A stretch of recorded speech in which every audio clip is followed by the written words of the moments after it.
E agora a gente conversa diretamente de Belém com o deputado federal Nilton Tato, do PT de São Paulo, que participa da COP30. Ele que é um dos principais defensores das causas ambientais no Congresso Nacional e vai falar com a gente sobre as expectativas do Brasil nessa conferência e os desafios para avançar nas políticas de clima e preservação das florestas.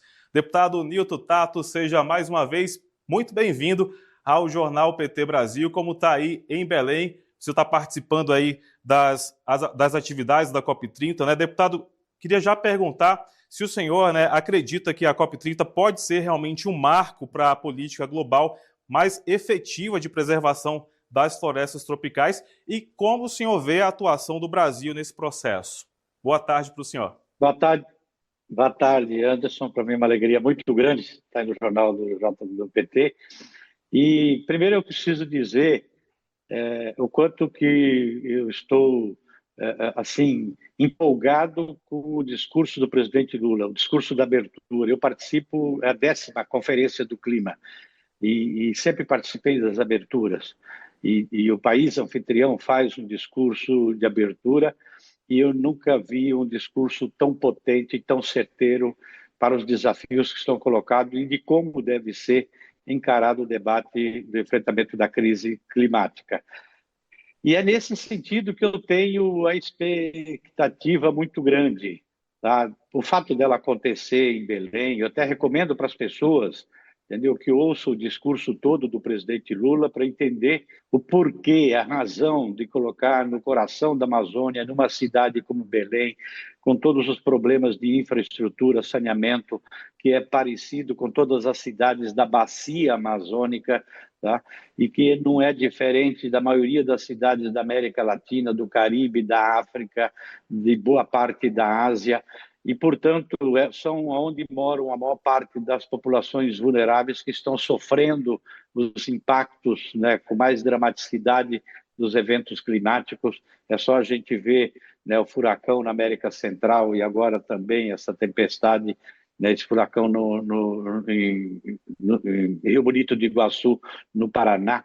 Tá? Então, são nesses países em desenvolvimento onde as pessoas mais vulneráveis estão sofrendo, perdendo seus bens, sua casa, perdendo a vida, como consequência das mudanças climáticas.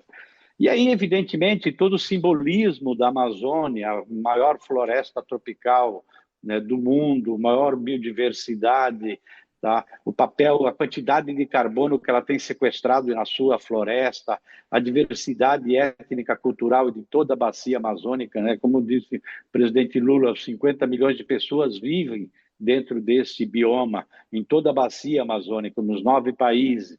Tá? E aí, evidentemente, que isso traz, né, uma importância e um simbolismo, né, pelo papel da Amazônia, pela umidade que leva para todo o continente sul-americano, com seus rios voadores. Tá?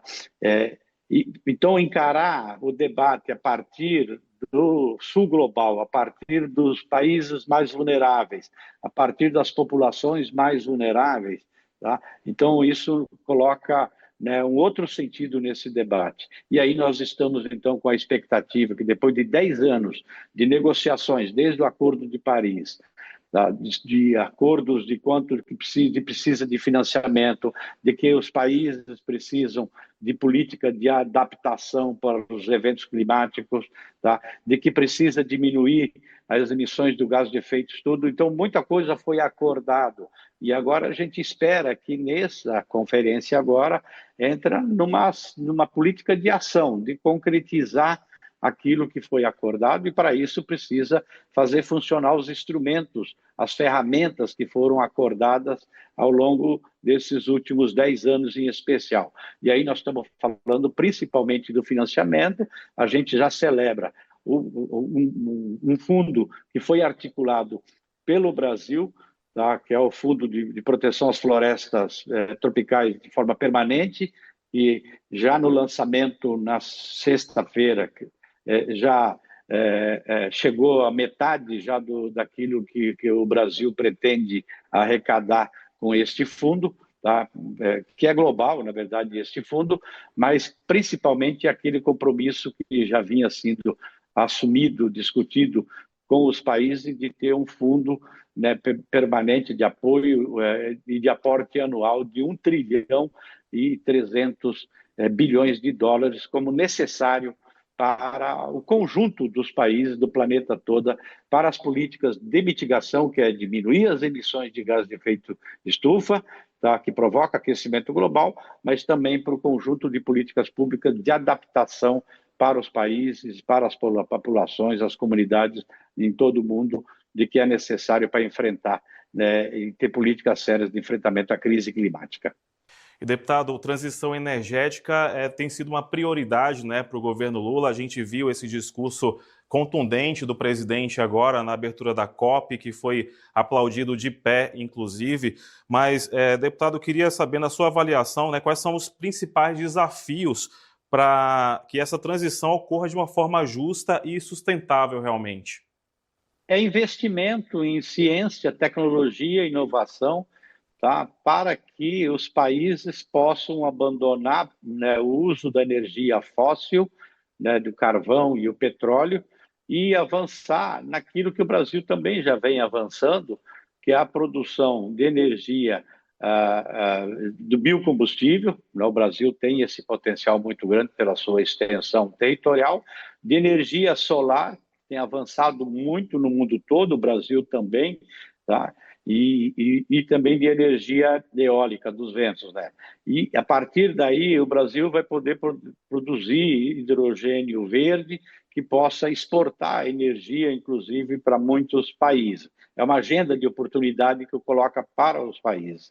Mas ainda se usa muita energia fóssil no mundo todo. Então, o grande desafio é de ter, quando a gente fala assim, de cair fundos de financiamento para apoiar os países, é para poder levar essa capacidade, essa potencialidade e a necessidade de fazer a transição energética, né, em todos os países, tá? E o Brasil também está trabalhando, e o Brasil avançou muito. Se a gente for pegar aqui nos últimos anos, tá? Em especial agora, nesses últimos 3 anos aí do governo do presidente Lula, o Brasil já avançou muito na produção de energia renovável. Tá? E esse exemplo, né, de fazer essa transição energética, ela é fundamental, né, e é o que mais se espera para poder diminuir as emissões, né, de gás que provocam aquecimento global.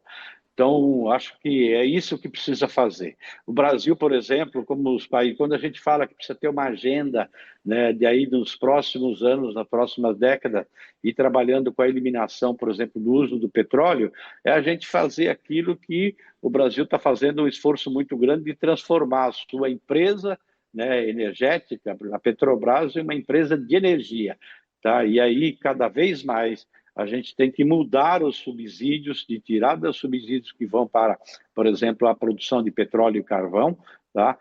E jogar cada vez mais subsídios para a produção de energia sustentável, que é uma e a produção de a matriz energética dos países, a gente fala muito da transição energética porque é da produção de energia que se produz mais gás de efeito estufa que provoca aquecimento global. Apesar que, no caso do Brasil, a maior parte das emissões de gases no Brasil tem a ver com o uso do solo, tem a ver com desmatamento. E como o Brasil, agora, nos últimos 2, 3 anos, aí, já diminuiu mais de 50% o desmatamento na Amazônia, mas também diminuiu o desmatamento em vários outros biomas, o Brasil diminuiu, inclusive, as emissões do Brasil. Por isso que o Brasil tem toda essa autoridade, né, e o mundo todo celebra os feitos do governo do presidente Lula, que vai com autoridade fazendo esse debate e chamando a responsabilidade dos outros países.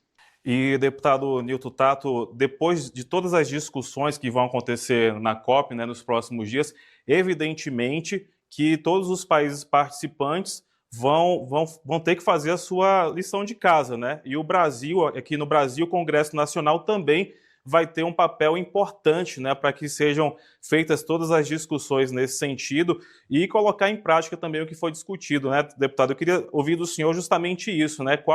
De que forma que o Congresso Nacional vai poder contribuir, né, nos desdobramentos aí da COP30? Na semana passada mesmo, a gente conseguiu articular um conjunto de projetos para ir para a pauta e dialoga com essa perspectiva. Então, aprovamos projetos, por exemplo, de infraestrutura sustentável, aprovamos um projeto que coloca a educação climática como uma necessidade em todos os setores da sociedade. Eu estou falando da escola, nas igrejas, no movimento sindical, enfim, alguns projetos. Aprovamos o acordo na Câmara, o Acordo de Escazú, que é um acordo no âmbito da ONU para a América Latina e Caribe, que já estão avaliando em 14 países. O Brasil não tinha, e não aprovou ainda no Congresso Nacional. Nós aprovamos na Câmara, provavelmente deve ser aprovado na próxima semana no Senado, para depois ser sancionado ainda durante a COP pelo presidente Lula. Então, tem várias coisas. O Congresso, o Parlamento, tem um papel fundamental para adequar a legislação brasileira e ajudar para que o Brasil possa cumprir com os compromissos que o Brasil assume nesse acordo do clima. Então, toda a agenda que o presidente Lula vem tocando, através de seus diversos ministérios, tá? Dentro da estratégia de cumprir com o que o Brasil assumiu no Acordo do Clima, precisa ter a legislação que dialoga nessa perspectiva. E aí, evidentemente, que nós temos problema sério dentro do Congresso Nacional, onde a gente tem uma bancada ruralista em especial, tá? Ou boa parte do Centrão, que trabalha na perspectiva de votar projetos que vão no sentido contrário àquilo que o Brasil precisa fazer para enfrentar a crise climática. Eu vou citar aqui um exemplo de um projeto que todo mundo acompanhou de perto, que é a Lei Geral do Licenciamento Ambiental. O projeto finalizado na Câmara e no Senado representava muitos retrocessos na principal lei ambiental brasileira. O presidente Lula fez uma série de vetos e agora corre o risco de serem derrubados esses vetos dentro do Congresso Nacional. Então, é esse debate que a gente enfrenta dentro do Congresso Nacional, na Câmara e no Senado, de que o parlamento não pode, né, trabalhar no sentido contrário. O parlamento precisa entender que a agenda do enfrentamento da crise climática é uma necessidade, é uma obrigação de todos nós, no mundo todo, e nós precisamos fazer a nossa parte, mas ela é também uma agenda de oportunidade para o Brasil, entendeu? Aqui para o século XXI, porque pelas condições, tudo aquilo que o Brasil tem de potencialidade de área de extensão territorial, de biodiversidade, de vento, de sol o ano inteiro, enfim, tá? Então, é isso que nós precisamos enfrentar esse debate na sociedade. Nós precisamos mudar esse quadro. Não dá para a gente ter um parlamento, por exemplo, que a chapa que elegeu o presidente Lula, que elegeu o plano de governo, que coloca a agenda ambiental, o enfrentamento da crise climática no centro do debate das políticas públicas, né, elegeu 130 deputados dos 513 deputados, né? Então, esse quadro que nós precisamos debater cada vez mais para que esse debate influencie, inclusive, no próprio processo eleitoral do ano que vem, e a gente não ter risco de retrocesso, tanto na legislação, como também na própria política do Executivo no âmbito federal.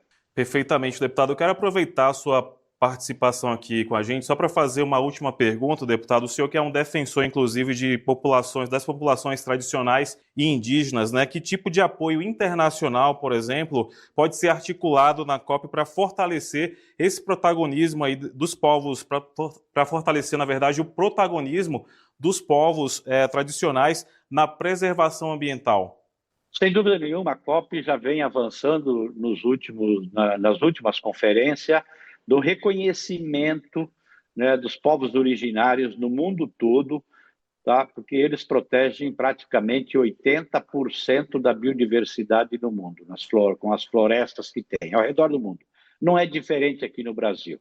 A gente verifica aqui que as áreas protegidas, terras indígenas, unidades de conservação, os territórios quilombola e as reservas extrativistas são as áreas com os menores índices de desmatamento, são quem protege mais a floresta. Por isso que a COP, a conferência, precisa ter esse reconhecimento político que já vem fazendo, mas agora precisa transformar isso na prática. Por isso que este fundo que o presidente Lula, que o Brasil lançou, tá? Ele vai trazer recursos, uma parte dos recursos desse fundo vai direto para aqueles que protegem as florestas. Tá? Então, por exemplo, povos indígenas, quilombolas, e aí eu estou falando de povos e comunidades tradicionais, tá? Que protegem as florestas, e não só no Brasil, estou falando dos países onde tem floresta. Então, deste fundo, uma parte do recurso vai direto para essas populações e aí que ajuda a proteger. Dentro de uma conta de $4, por exemplo, para cada hectare de floresta protegida. Então, este é um exemplo que o Brasil está dando, né, na formulação desse fundo. E assim a gente quer que todo o debate do fundo mais amplo também seja considerado. Quero até anunciar aqui para vocês, eu, por exemplo, já apresentei um projeto de lei, se por acaso o Brasil vier a explorar, né, petróleo na margem equatorial, já coloquei um projeto de lei para que os recursos, né, os royalties, advindo dessa exploração de petróleo, né, sejam destinados, primeiro, para a proteção das áreas protegidas, toda aquela costa que pega, então, desde o Rio Grande do Norte até o Amapá.